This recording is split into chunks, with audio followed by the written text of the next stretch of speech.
और चौंकाने वाली खबर राजधानी दिल्ली से, जहां क्राइम ब्रांच ने एक ऐसे खतरनाक नेटवर्क का पर्दाफाश किया जिसने सिर्फ कानून ही नहीं बल्कि हजारों लोगों की जिंदगी को खतरे में डाल दिया। सोचिए, अगर अस्पताल में लगने वाली वैक्सीन, इंसुलिन, रेबीज इंजेक्शन या सांप के जहर का एंटीसीरम नकली हो तो क्या होगा। दिल्ली पुलिस की क्राइम ब्रांच ने अब ऐसे ही एक इंटरस्टेट रैकेट का खुलासा किया है जो नकली और दोबारा पैक की गई जीवन रक्षक दवाओं का कारोबार चला रहा था। इस मामले में 4 आरोपियों को गिरफ्तार किया गया है, जिसमें इस पूरे नेटवर्क का मास्टरमाइंड भी शामिल है। गिरफ्तार आरोपियों की पहचान मनोज कुमार जैन, राजू कुमार मिश्रा, विक्रम सिंह उर्फ सनी और वतन कुमार के रूप में हुई है। पुलिस के मुताबिक ये गिरोह सरकारी अस्पतालों के लिए भेजी गए दवाओं का अवैध तरीके से बाजार में बेच रहा था। दवाओं के असली लेवल हटाकर उन पर नए लेवल लगाए जाते थे और फिर उन्हें दिल्ली, एनसीआर समेत पूर्वोत्तर राज्यों में सप्लाई किया जाता था। पूरा मामला 22 अप्रैल 2026 को सामने आया, जब क्राइम ब्रांच के ईस्टर्न रेंज 1 टीम को गुप्त सूचना मिली। इंस्पेक्टर लक्ष्मण के नेतृत्व में बनाई गई टीम ने दिल्ली के मुखर्जी नगर इलाके में छापेमारी की। इस टीम में SI Shailendra Tiwari, SI Jitendra Singh, SI Vijendra, SI Jogendra, head constable Sohit, head constable Surya Prakash और महिला एएसआई बिप्टी शामिल थे। पूरी कार्रवाई एसपी सुनील श्रीवास्तव की निगरानी में हुई। क्राइम ब्रांच ने ड्रग्स कंट्रोल विभाग के अधिकारियों के साथ मिलकर इंदिरा विकास कॉलोनी स्थित दूसरी मंजिल के एक फ्लैट पर छापा मारा और यहीं से खुला एक ऐसा काला कारोबार जिसने जांच एजेंसियों को भी हिला दिया।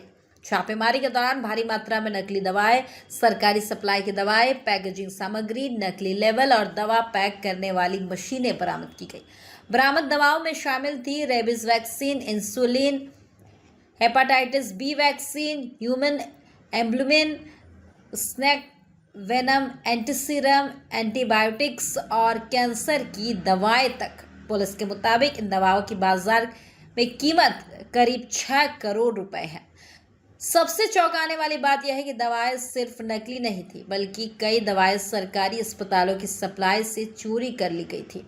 जांच में सामने आया कि प्रयागराज के सरकारी अस्पतालों में सामुदायिक स्वास्थ्य केंद्रों से दवाएं अवैध तरीके से बाहर निकाली जाती थी। आरोपी विक्रम सिंह उर्फ सनी, जो एक लैब टेक्नीशियन है, अस्पतालों में अपनी पहुंच का फायदा उठाता था।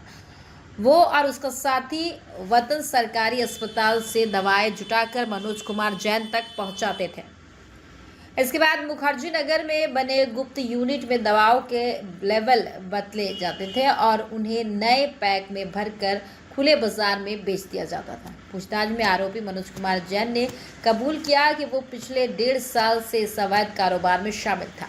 वहीं राजू कुमार मिश्रा ने खुलासा किया कि उसने पंजाब के डेरा बस्ती में नकली ह्यूमन एल्बुमिन बनाने की यूनिट भी शुरू की थी। पुलिस जांच में यह भी सामने आया कि यह नेटवर्क दिल्ली, कोलकाता, गुवाहाटी, इम्फाल और पूर्वोत्तर भारत तक फैला हुआ है। इतना ही नहीं, इस अवैध कारोबार में हवाला के जरिए पैसा के लेन देन की भी आशंका जताई जा रही है। फिलहाल वित्तीय जांच जारी है।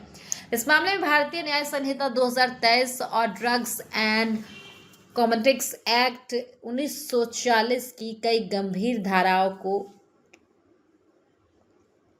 इस मामले में भारतीय न्याय संहिता 2023 और ड्रग्स एंड कॉस्मेटिक्स एक्ट 1940 की कई गंभीर धाराओं के तहत मुकदमा दर्ज किया गया है। सभी आरोपी फिलहाल पुलिस हिरासत में हैं और क्राइम ब्रांच को शक है कि इस नेटवर्क से जुड़े कई और बड़े नाम सामने आ सकते हैं। अब सबसे बड़ा सवाल, क्या बाजार में बिक रही हर दवा सुरक्षित है और आखिर सरकारी अस्पतालों की दवाएं इस काले कारोबार तक कैसे पहुंची? इन सवालों के जवाब अब जांच के अगले चरण में सामने आएंगे।